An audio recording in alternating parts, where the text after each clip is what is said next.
Key hockey on ಮಾಡಿದ್ರೆ ಇಲ್ಲಿ R P M ತೋರಿಸುತ್ತೆ, ಲೈಟ್ ಆನ್ ಆಗುತ್ತೆ, ಇಲ್ಲಿ ಗ್ಯಾಸು ತೋರಿಸುತ್ತೆ, ಎಲ್ಲ ತೋರಿಸುತ್ತೆ. ಆದರೂ ಗಾಡಿ ಸ್ಟಾರ್ಟ್ ಆಗ್ತಾಯಿಲ್ಲ.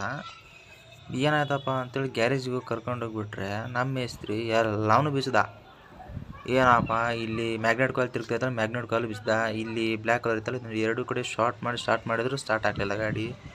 ಶೆಲ್ಪು ಬಿಚ್ಚಾಕ್ದ, ಶೆಲ್ಪು ಕರೆಕ್ಟ್ ಇತ್ತು, ಏನು ಪ್ರಾಬ್ಲಮ್ ಆಗಿಲ್ಲ. ಬಟ್ ನಮ್ಮ ಮೇಸ್ತ್ರಿಗೆ ಗೊತ್ತಾಗಲಿಲ್ಲ ಗಾಡಿ ಯಾಕೆ ಸ್ಟಾರ್ಟ್ ಆಗ್ತೈತಿಲ್ಲ ಅಂತೇಳಿ ಪ್ಲಗ್ ತೆಗೆದು ಕ್ಲೀನ್ ಮಾಡಾಕ್ದ.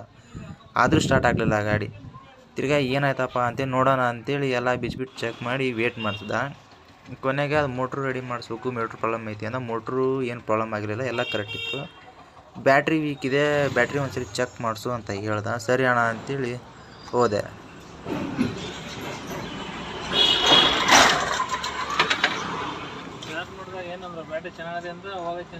ಚಾರ್ಜ್ ಮಾಡಿದಾಗ ಅವರು ಬ್ಯಾಟ್ರಿ ಪ್ರಾಬ್ಲಮ್ ಐತಿ ಅಂತ ಅಷ್ಟೇ ಹೇಳಿದ್ರು. ಎಷ್ಟು ಪಾಯಿಂಟ್ ಬಂದೈತೆ ಅಂತ ಏನು ಹೇಳಿಲ್ಲ. ಸೆಲ್ಫ್ ಸ್ಟಾರ್ಟ್ ಆದರೆ ಓಕೆ, ಇಲ್ಲಾಂದ್ರೆ ಇಲ್ಲ ಅಣ್ಣ ಅಂತ ಅಷ್ಟೇ ಹೇಳಿದ್ರು ಅವರು. ಏನು ಒಂದೇ ದಿನ ನಿಲ್ಸಿರೋದಣ್ಣ ಗಾಡಿ. ಊರಿಗೆ ಹೋಗಿ ಬಂದೆ, ಸಂಜೆ ಸ್ಟಾರ್ಟ್ ಮಾಡ್ತೀನಿ, ಸ್ಟಾರ್ಟ್ ಆಗಲಿಲ್ಲ ಗಾಡಿ. ಅದ್ರ ಏನು ಡೇಟ್ ಇರುತ್ತಾ ಯಾವಾಗಿಂದ ಏನು ಅಂತ? 22, 22, 23, 24, 25, 3 ವರ್ಷ. ಇನ್ನೇನು ಇಲ್ಲಿ ಮುಗೀತು. ಸೀದಾ ಗ್ಯಾಸ್ ಬಂಕಿಗೆ ಹೋಗಿ ಒಂದು 300 ರೂಪಾಯಿ ಗ್ಯಾಸ್ ಹಾಕ್ಕೊಂಡ್ವಿ.